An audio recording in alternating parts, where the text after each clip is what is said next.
अब हम बात करेंगे कंपल्सन की। कंपल्सन की बात करेंगे हम। कंपल्सन, देखो कंपल्सन, कंपल्सन का मतलब होता है भैया मजबूरी। कंपल्सन का क्या मतलब होता है? कंपल्सन का मतलब होता है मजबूरी। मजबूरी, कंपल्सन का मतलब होता है मजबूरी। अब देखो, कंपल्सन एक नाउन है, कंपेल एक वर्ब है। कंपेल क्या है? एक वर्ब है। कंपेल एक वर्ब है। तो डोंट कंपेल मी, देखो जैसे कि डोंट टीच मी, मुझे मत पढ़ाओ। डोंट गो, वहां मत जाओ। डोंट कंपेल, मजबूर मत करो। डोंट कंपेल मी, मुझे मजबूर मत करो। डोंट कंपेल मी, मुझे मजबूर मत करो। आई एम कंपेल्ड, मैं मजबूर हूं। इट इज माई कंपल्सन, यह मेरी मजबूरी है। व्हाट इज योर कंपल्सन, तुम्हारी मजबूरी क्या है? Try to understand my compulsion, मेरी मजबूरी समझने की कोशिश करो। You are taking gain my compulsion, तुम मेरी मजबूरी का फायदा उठा रहे हो। I know you are compelled, मुझे पता है आप मजबूर हो। अब देखो, आप ना, अब देखो ये आपको मैं बहुत सारे वाक्य मैंने हिंदी इंग्लिश में दोनों में बता दिए। अब आपको क्या करना है, एक सिचुएशन ऐसी क्रिएट करनी है जिसमें आप ये सारे वाक्य एक साथ बोल सको। जैसे कि आपने कहा कि I know well that I am poor but don't compel me, मैं जानता हूँ मैं गरीब हूँ, इसलिए मुझे मजबूर मत करो। आई एम ऑलरेडी कंपेल्ड, मैं पहले से ही मजबूरी हूँ। And poverty is my compulsion, गरीबी मेरी मजबूरी है। And tell me what is your compulsion, आपकी क्या मजबूरी है? That you are disturbing me, कि तुम मुझे परेशान कर रहे हो। Try to understand my compulsion, मेरी मजबूरी समझने की कोशिश करो। डोंट बॉदर मी, मुझे परेशान मत करो। अदरवाइज, नहीं अन्यथा, आई विल किल यू, नहीं तो मैं तुम्हें मार दूंगा। And you are taking gain my compulsion, तुम मेरी मजबूरी का फायदा उठा रहे हो। I know you are compelled, मुझे पता है तुम मजबूर हो। तो इस प्रकार से आपको ये वाक्य बोलने हैं।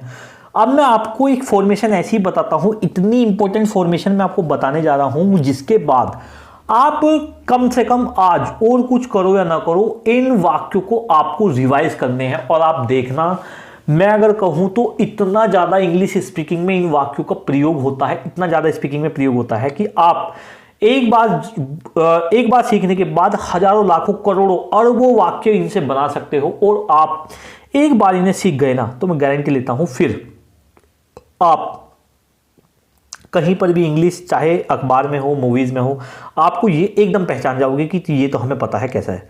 अब भैया देखो, कंपल्सन का मतलब क्या था? मजबूरी। अब मैं आपको बताता हूं मजबूरी व्यक्त कैसे करते हैं। मजबूरी व्यक्त कैसे करते हैं? मजबूरी व्यक्त करने के 3 तरीके हैं, प्रेजेंट, पास्ट, फ्यूचर। या तो हमारे पास मजबूरी कोई थी, या फिर हमारे पास कोई मजबूरी है, या फिर हमारे पास कोई मजबूरी होगी। तो उन सब के लिए हम मॉडल ऑक्सिलरी वर्ब, बहुत ध्यान से समझना यहाँ से, क्योंकि यहाँ से जो मैं आपको सिखाने जा रहा हूँ इसका प्रयोग बहुत बड़े स्तर पर इंग्लिश में होता है। तो भैया अभी मैं 2-3 चीज़ लिख देता हूँ छोटी छोटी सी यहाँ, ताकि मैं आपको पूरे अच्छे से फिर बता सकूँ। एक मिनट रुको, आप पहले मैं लिख रहा हूं पढ़ता है। क्या लिख रहा हूं मैं? पढ़ता है। यहां पर मैंने लिखा पढ़ा, और यहां पर मैंने लिखा पढ़ेगा। तो भैया एक इंसान के पास या तो मजबूरी कोई वर्तमान में चल रही है, या कोई मजबूरी उसके पास पास्ट में है, या फिर उसके पास कोई मजबूरी फ्यूचर में है। आपको 3 चीजें बहुत ध्यान से याद रखनी है। प्रेजेंट की मजबूरी के लिए हैज टू हैव टू का प्रयोग करते हैं, पास्ट की मजबूरी के लिए हैड टू का प्रयोग करते हैं, फ्यूचर की मजबूरी के लिए विल हैव टू का प्रयोग करते हैं। प्रेजेंट के लिए पढ़ता है आता है, पास्ट के लिए पढ़ा आता है, फ्यूचर के लिए पढ़ेगा आता है। एक बार और मैं बोल देता हूं, प्रेजेंट की मजबूरी के लिए हैज टू हैव टू का प्रयोग करते हैं, पास्ट की मजबूरी के लिए हैड टू का प्रयोग करते हैं, फ्यूचर की मजबूरी के लिए विल हैव टू का प्रयोग करते हैं। प्रेजेंट का मतलब पढ़ता है, पास्ट का मतलब पढ़ा, फ्यूचर का मतलब पढ़ेगा। अब देखो मैंने आपको ये क्या बताया। अब देखो, प्रेजेंट की मजबूरी के लिए हैज टू हैव टू का प्रयोग करते हैं और सेंस निकलती है पढ़ता है। एक वचन के साथ हैज टू लगाएंगे, बहुवचन के साथ हैव टू लगाएंगे, लेकिन आई के साथ हैव टू लगेगा। एक अपवाद है अंग्रेजी में, exception. Exception is always there in English. I have to study, देखो आई स्टडी में पढ़ता हूं, आई हैव टू स्टडी मुझे पढ़ना पड़ता है। आई हैव टू स्टडी मुझे पढ़ना पड़ता है। आई हैव टू रन मुझे दौड़ना पड़ता है। Mohan has to work Mohan को काम करना पड़ता है। Reena has to dance Reena को नाचना पड़ता है। I have to speak English मुझे अंग्रेजी बोलनी पड़ती है। Ankur has to go to college Ankur को कॉलेज जाना पड़ता है। I have to get up early in the morning मुझे सुबह में जल्दी उठना पड़ता है। I have to earn in lockdown मुझे लॉकडाउन में कमाना पड़ता है। ये सारे वाक्य आप तब बोल रहे हो तब आप काम करना नहीं चाहते, आपको मजबूरी में करना पड़ता है। इसीलिए मैंने बताया प्रेजेंट की मजबूरी के लिए वर्ड आता है हिंदी का पढ़ता है, पढ़ता है। आई हैव टू एक बार और देख लेते हैं, प्रेजेंट की मजबूरी के लिए पढ़ता है, और प्रेजेंट का हैव टू से हम मजबूरी को दर्शाते हैं। आई हैव टू स्टडी, मुझे पढ़ना पड़ता है। आई हैव टू रन, मुझे दौड़ना पड़ता है। Mohan has to work, Mohan को काम करना पड़ता है। Reena has to dance, Reena को नाचना पड़ता है। I have to speak English, मुझे अंग्रेजी बोलनी पड़ती है। Ankur has to go to college, Ankur को कॉलेज जाना पड़ता है। I have to get up early in the morning, मुझे सुबह में जल्दी उठना पड़ता है। I have to earn in lockdown, मुझे लॉकडाउन में कमाना पड़ता है। अब भैया आ जाते हैं पास्ट की मजबूरी।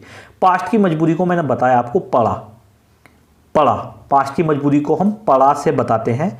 मुझे जाना पड़ा, मुझे आना पड़ा, मुझे खेलना पड़ा, ये शब्द क्या बता रहे हैं? मुझे आना पड़ा, मुझे जाना पड़ा, मुझे खेलना पड़ा, मुझे लिखना पड़ा, मुझे पढ़ना पड़ा। ये वाक्य बता रहे हैं कि आप काम करना नहीं चाहते थे लेकिन आपको काम करना पड़ा। आई हैड टू फाइट, मुझे लड़ना पड़ा। आई हैड टू गो, मुझे जाना पड़ा। Sheela had to dance, Sheela को नाचना पड़ा। We had to attend the party, हमें पार्टी अटेंड करनी पड़ी। She had to talk to me, उसे मुझसे बात करनी पड़ी। देखो आपने कहा यार कल वो आई और ना वो मुझसे बात नहीं करनी चाहती थी, लेकिन she had to talk to me, लेकिन उससे मुझसे बात करनी पड़ी। She had to talk to me, उसे मुझसे बात करनी पड़ी बिकॉज, क्योंकि शी वॉज कंपेल्ड, क्योंकि वह मजबूर थी। I did not want to take gain of her compulsion, मैं उसकी मजबूरी का फायदा उठाना नहीं चाहता था। But I had to take gain with her compulsion, लेकिन मुझे उसकी मजबूरी का फायदा उठाना पड़ा। I had to run go to city, मुझे शहर में दौड़ना पड़ा।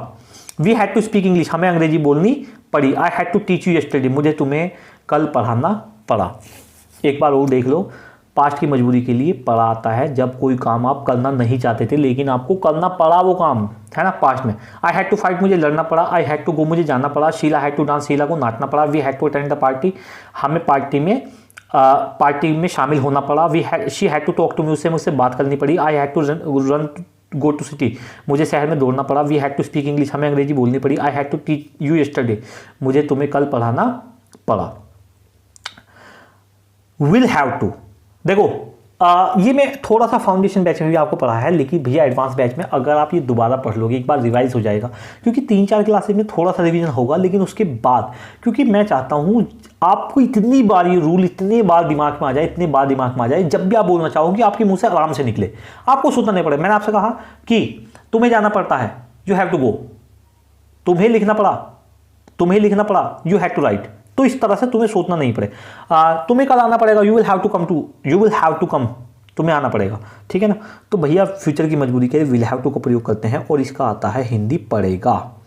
जैसे कि आपको पता है जो काम आप करना नहीं चाहते लेकिन कोई मजबूरी ऐसी है आपको वो काम करना पड़ेगा, तो आप विल हैव टू का प्रयोग करते हैं। जैसे कि I will have to read, मुझे पढ़ना पड़ेगा। I will have to take bath, मुझे नहाना पड़ेगा। You will have to play, तुम्हें खेलना पड़ेगा। You will have to talk to me, तुम्हें मुझसे बात करनी पड़ेगी। You will have to go to school, तुम्हें स्कूल जाना पड़ेगा।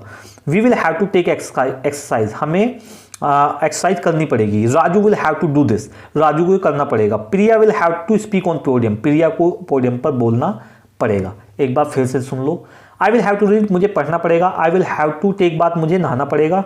You will have to play, तुम्हें खेलना पड़ेगा। You will have to talk to me, तुम्हें मुझसे बात करनी पड़ेगी। We will have to go to school, हमें स्कूल जाना पड़ेगा। We will have to take exercise, हमें एक्सरसाइज करनी पड़ेगी। Raj will have to do this, Raj को ये करना पड़ेगा। Priya will have to speak on podium, Priya को पोडियम पर बोलना पड़ेगा। तो इस प्रकार से ये हमने पढ़े। एक बार फिर से मैं मिक्स सेंटेंस, अब ये मैं सारे मिक्स एक साथ पढ़ाता हूँ आपको, लेकिन फिर एक बार मैं रिवीजन करा देता हूँ आपको। प्रेजेंट की मजबूरी के लिए हैज़ टू हैव टू का प्रयोग करते हैं। पास्ट की मजबूरी के लिए हैड टू का प्रयोग करते हैं। फ्यूचर की मजबूरी के लिए विल हैव टू का प्रयोग करते हैं। वर्तमान की मजबूरी के लिए हैज़ टू हैव टू का प्रयोग करते हैं। एक वचन के साथ हैज़ टू, बहुवचन के साथ हैव टू, और आई के साथ हैव टू लगता है क्योंकि एक्सेप्शन है।